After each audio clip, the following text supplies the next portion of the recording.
Et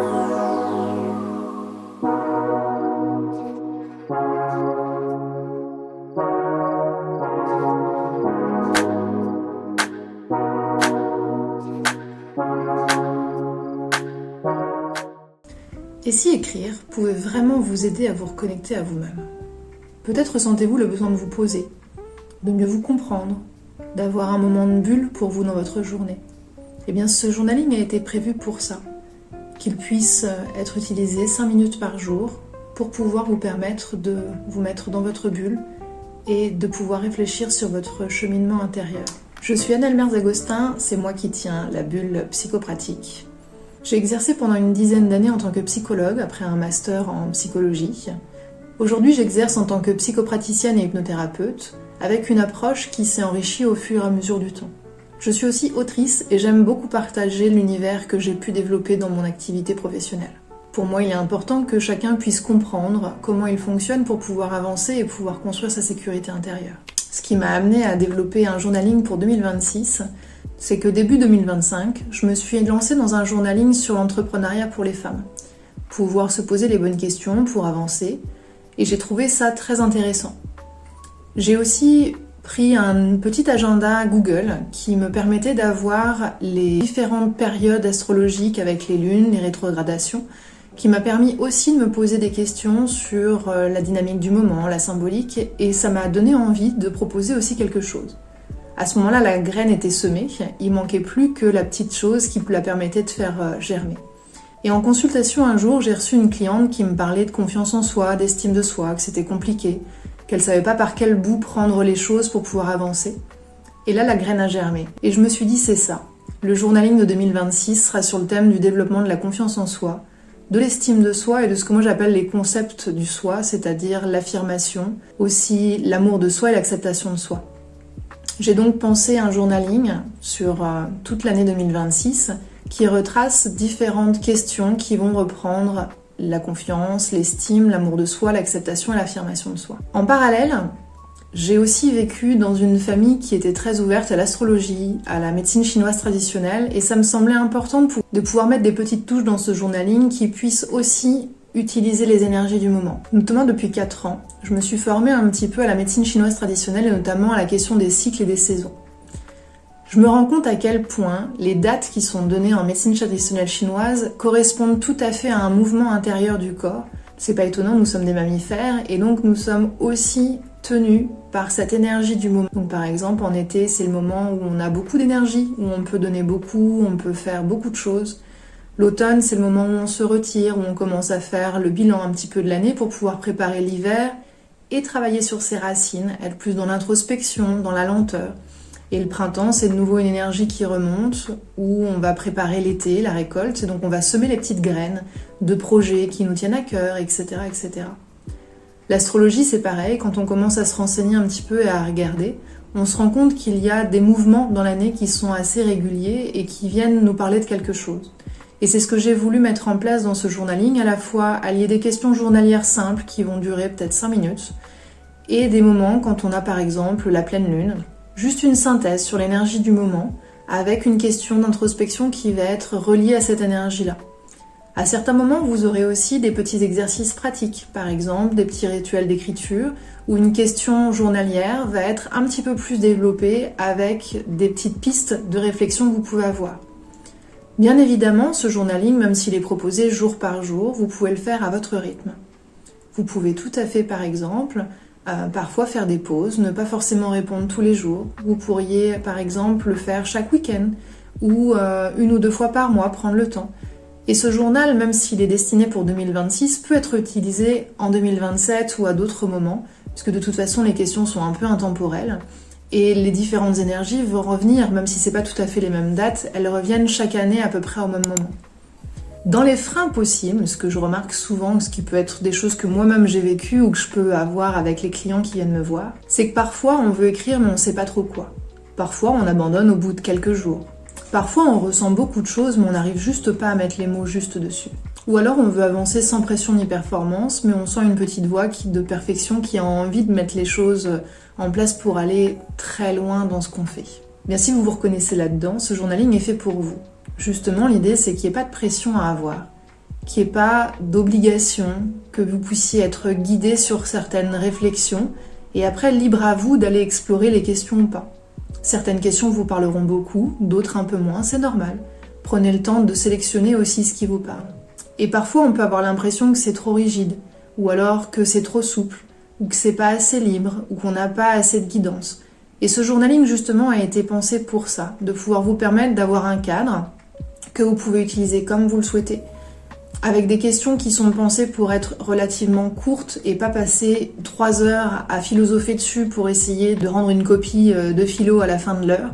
Pas du tout, c'est vraiment un moment pour vous permettre d'avoir un sas en fait dans votre journée de pause.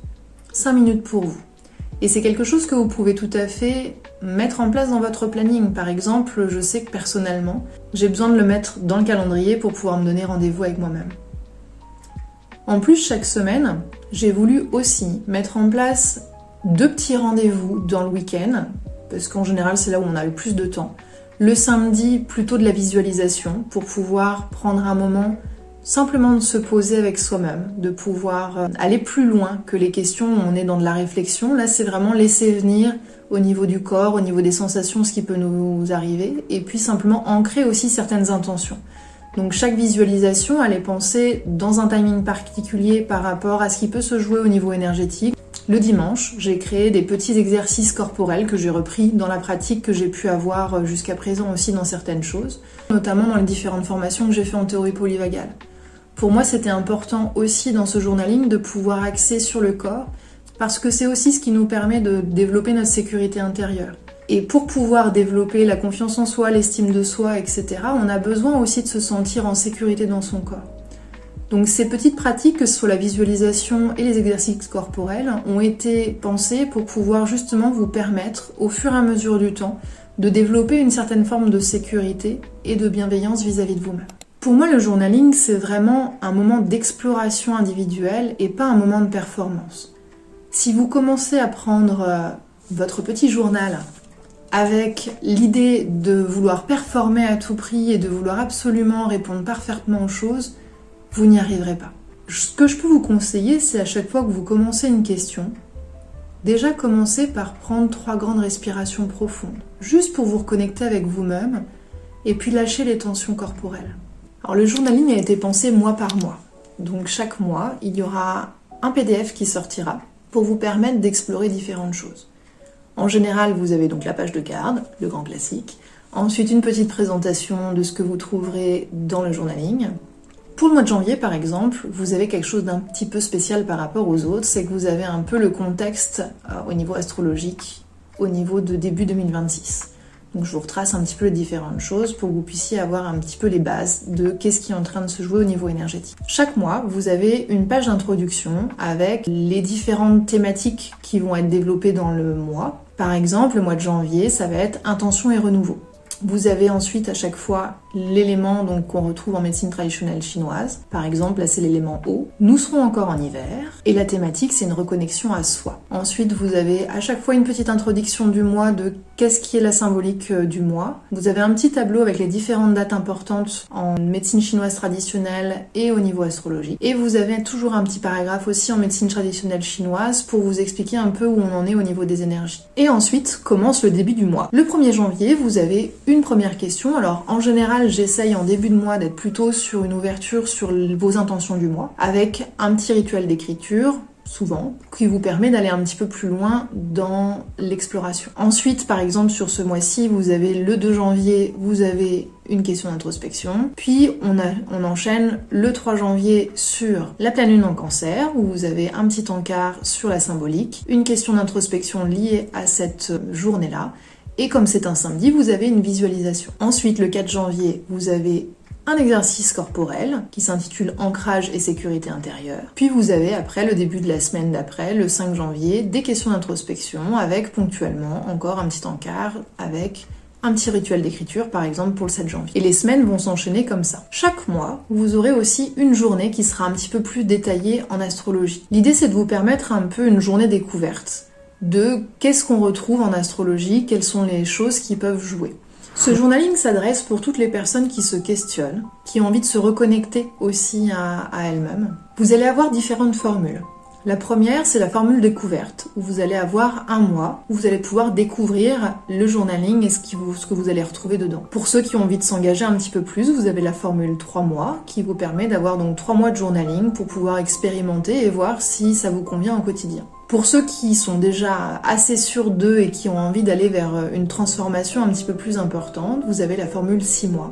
Et enfin, pour ceux qui sont vraiment très très motivés et qui vraiment sentent un appel par rapport à ce projet de journaling, vous avez également la formule évolution pour 12 mois de l'année. Il est fort probable que dans l'année, il y ait des petits cadeaux qui s'insèrent dans les différentes formules, notamment 3 mois, 6 mois et 12 mois. Pourquoi je vous donne pas tous les PDF dès que vous achetez par exemple la formule 3 mois, donc d'avoir les 3 premiers mois de l'année? Parce que je sais que dans le quotidien dans lequel on vit, on est souvent très pris dans beaucoup de choses, on est vite happé dans les tâches ménagères, dans les activités, dans la gestion de la famille, etc.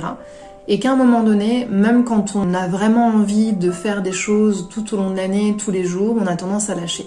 Donc je préfère l'envoyer tous les mois, à chaque fin de mois pour le mois d'après, pour vous permettre justement d'avoir un rappel et de pouvoir commencer à chaque fois dans de bonnes conditions le mois suivant. L'idée c'est aussi que vous puissiez l'ouvrir n'importe quel jour, sans culpabiliser. Vous n'avez pas besoin d'avoir énormément de temps dans votre quotidien, 5 à 10 minutes suffisent.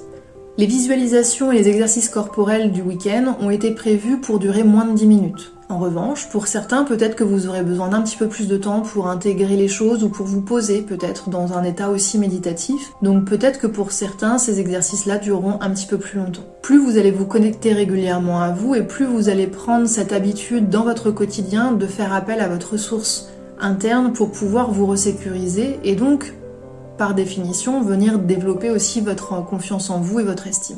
Vous n'avez pas besoin forcément d'écrire tous les jours. Peut-être que certains d'entre vous auront vraiment envie de faire du journaling tous les jours, de pouvoir avoir ce temps-là, et que peut-être vous avez déjà cette habitude-là.